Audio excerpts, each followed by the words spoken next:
Francisco, debout.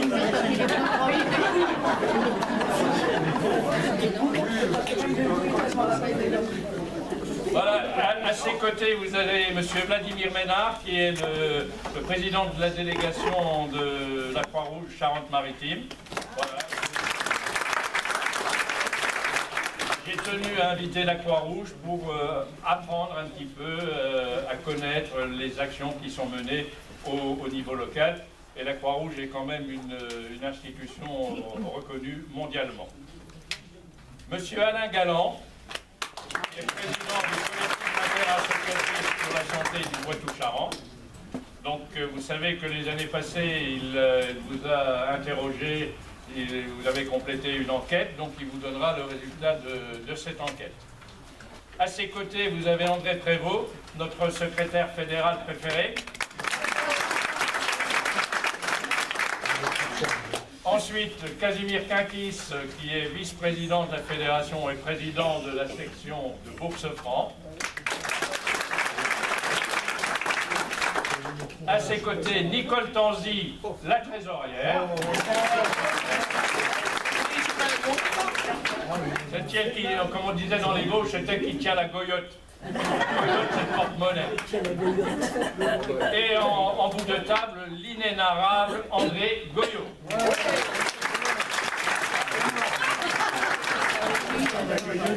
Donc Sylvie Marcy, qui représente le président du Conseil général, arrivera avec un peu de retard. Elle m'a appelé tout à l'heure, mais elle sera là, hein, donc parmi nous. Voilà, donc nous allons commencer cette assemblée par l'approbation du compte-rendu du Congrès 2013. Je passe la parole à notre ami André. Est-ce que tu arriveras à parler assez fort? Non, il n'entend pas. Non. Essaye voir avec le micro, autrement on va appeler le... Il marche, hein. Ça fonctionne.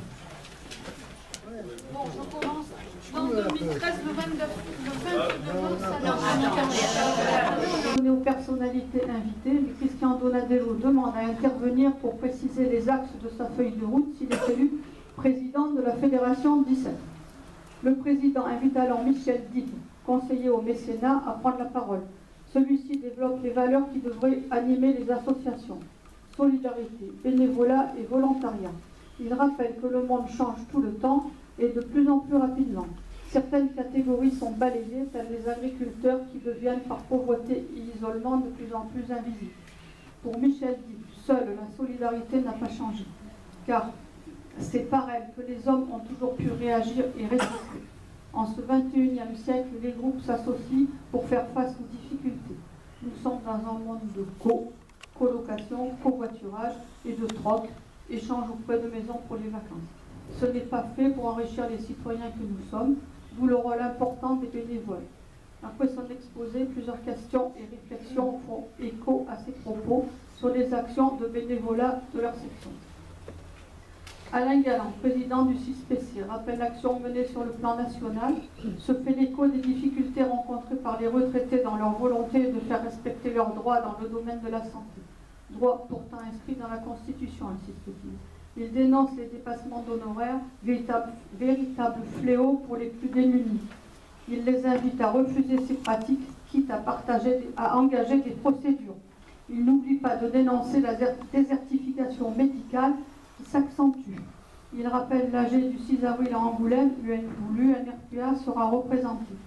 André Goyot rappelle qu'en 2013, les journées de l'amitié seront réunies en une seule manifestation, au Nice-Saint-Onge, Pascal d'Arvert et Île d'Oléron, les 29 septembre 2013 à Alès du Réva, dont il remercie la direction et le personnel. Il se félicite de la réussite de ces journées de l'amitié et se prépare à assurer la continuité de ces rassemblements. Dans une autre vie, on l'appelait œil de faucon.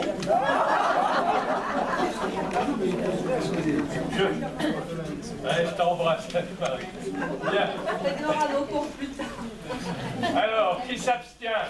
Et entre parenthèses, UNRPA aux articles 1, 5, 6 et 7. Ensuite, nous ramenons, comme au niveau national, le mandat de 4 ans à 3 ans Donc on modifie les articles 12, 14 et 15, et on ajoute à l'article 16 ou de l'Assemblée générale après congrès fédéral. Voilà, c'est tout simple, mais il faut qu'on en passe par l'Assemblée générale pour cette modification. Qui s'abstient? Le Conseil général de Charente-Maritime.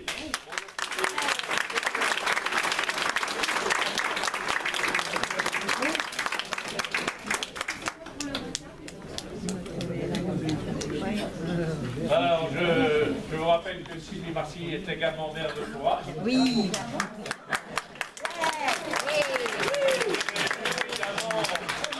Dimanche dernier au premier tour. Je suis fier d'être dans son équipe. Voilà. De chacune d'entre elles.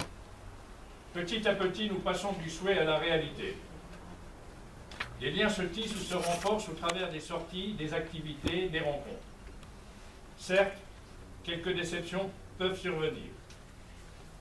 Ce fut le cas avec les problèmes rencontrés dans l'organisation de la rencontre interchorale que notre fédération avait prévue le 1er avril à Saujon. Ceci n'est qu'un incident de parcours et n'affectera pas notre volonté de poursuivre dans cette voie avec des personnes et des organismes qui partagent sincèrement nos valeurs. Petite déception également dans l'annulation du grand rassemblement fédéral que nous souhaitions organiser le 2 juin prochain au château de la Roche-Courbon. Le prix demandé, 14 € pour la visite guidée et la mise à disposition des salles, ajouté au tarif de 16 € pour un plateau repas sans les vins par le traiteur qui nous est imposé par l'établissement, et au prix du transport par car pour bon nombre des adhérents de nos sections, ce tarif nous a paru trop important et il aurait été indécent de vous proposer une telle journée à un tarif approchant les 40 €. Le dynamisme de l'offre d'animation de nos sections commence à porter ses fruits. Nous voyons arriver dans notre mouvement la nouvelle génération de retraités. Il nous faut faire preuve constamment d'une imagination débordante, être à l'écoute des aspirations de nos nouveaux adhérents et surtout de ceux que l'on souhaite faire venir à nous. On n'attire pas les mouches avec du vinaigre, il nous faut être créatifs, inventifs et novateurs et donner ainsi l'envie de nous rejoindre. Il nous faut aussi, et c'est primordial, soigner particulièrement l'accueil des nouveaux adhérents afin qu'ils se sentent très rapidement intégrés à la vie de nos sections. Un nouvel adhérent, ravi de l'accueil qu'il reçoit, le fera savoir autour de lui et sera ainsi l'ambassadeur de notre organisation.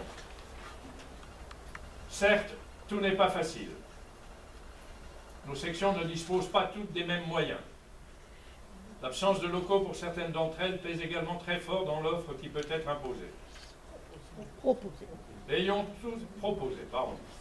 tous à l'esprit que ceux qui viennent à nous ne le font pas sur les bases historiques de notre organisation, mais bien parce qu'au niveau local, nos sections, par les activités proposées, leur apportent les loisirs qu'ils attendent, leur permettent d'éviter ou de sortir de l'isolement, bref, de mener une vie sociale active et bien remplie. Il est heureux de constater que dans l'ensemble, nos sections se portent bien. Toutefois, elles sont confrontées aux difficultés de trouver des remplaçants au poste de responsabilité dans les équipes dirigeantes.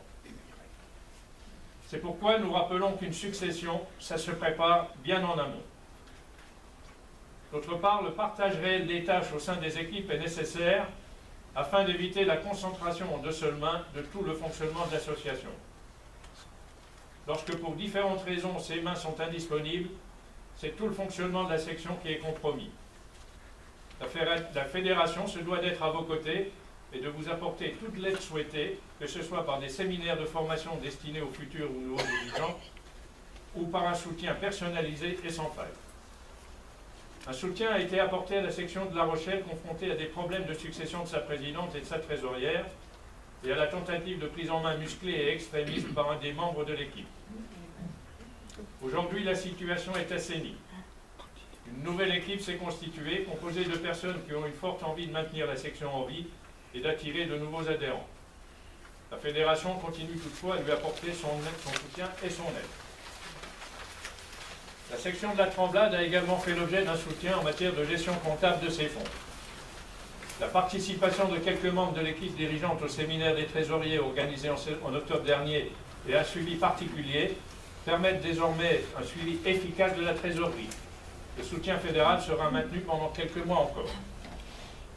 J'ai pu également, à ma demande, participer à quelques réunions de conseil d'administration de section, non pour m'immiscer dans la gestion des sections, car je rappelle qu'elles sont autonomes, mais apprendre à connaître les bénévoles qui les composent, être à leur écoute et leur apporter, le cas échéant, les fruits de mon expérience. Et là, on va passer à un paragraphe qui va concerner notre président fédéral. Je suis sûr qu'il vous fera une réponse tout à l'heure dans son intervention. Le montant de la cotisation. La lecture du numéro 58 du courrier de l'Union de février 2014, organe d'information interne à Ensemble et Solidaires, m'a fait vivement réagir. Après une nouvelle et énième augmentation de la part nationale de la cotisation en 2013, le Bureau national nous annonce que cette part de cotisation est modique, eu égard aux services rendus, et une nouvelle augmentation de 0,50 € sera effectuée en 2015 et les années qui suivront. 50 centimes, cela semble une augmentation modique. Mais, de 2013 à 2014, la part nationale de la cotisation est passée de 6,50 € à 7 €, soit une augmentation de 7,69%.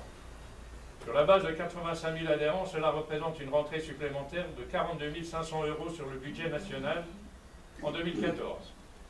Si elle passe à 7,50 € en 2015, l'augmentation cumulée sur 2 ans sera de 15,38%, soit 85 000 € et 127 500 € cumulés en 2016.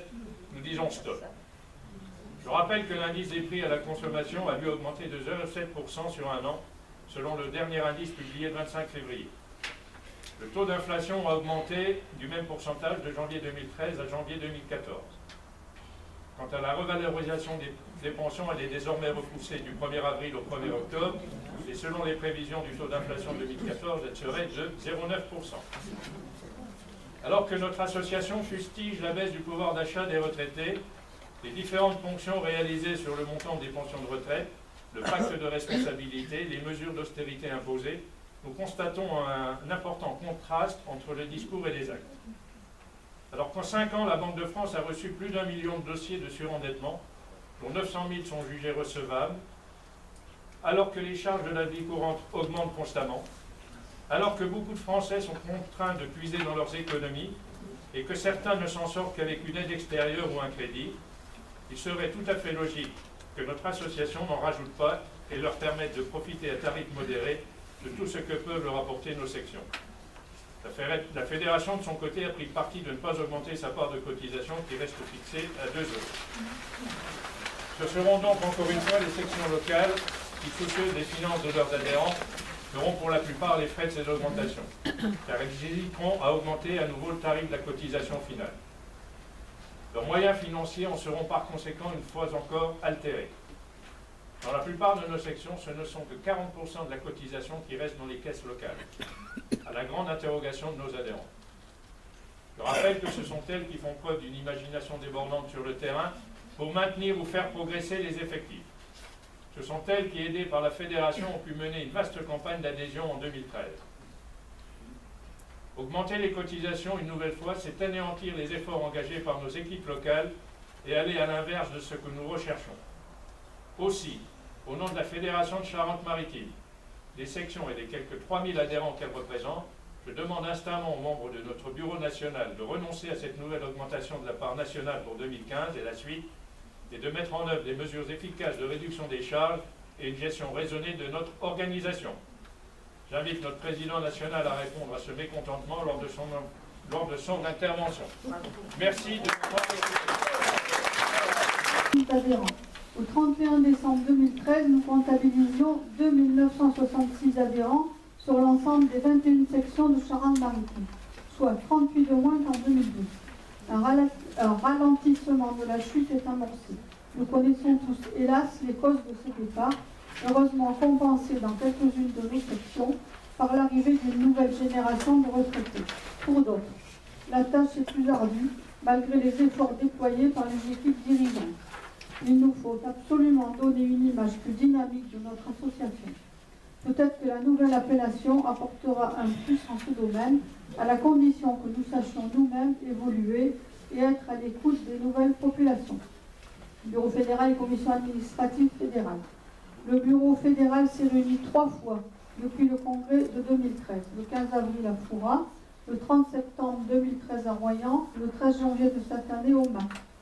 La commission administrative fédérale s'est réunie 3 fois également, le 17 juin 2013 à Saint-Pierre-de-Toléron, le 21 octobre 2013 à La Rochelle et le 3 février 2014 à Anvers. Nos séances de travail au rythme très soutenu se déroulent sur une matinée seulement et sont suivies d'un repas pris en commun qui nous permet de prolonger les discussions et d'avoir des échanges fructueux et bénéfiques dans un contexte d'amitié et de convivialité.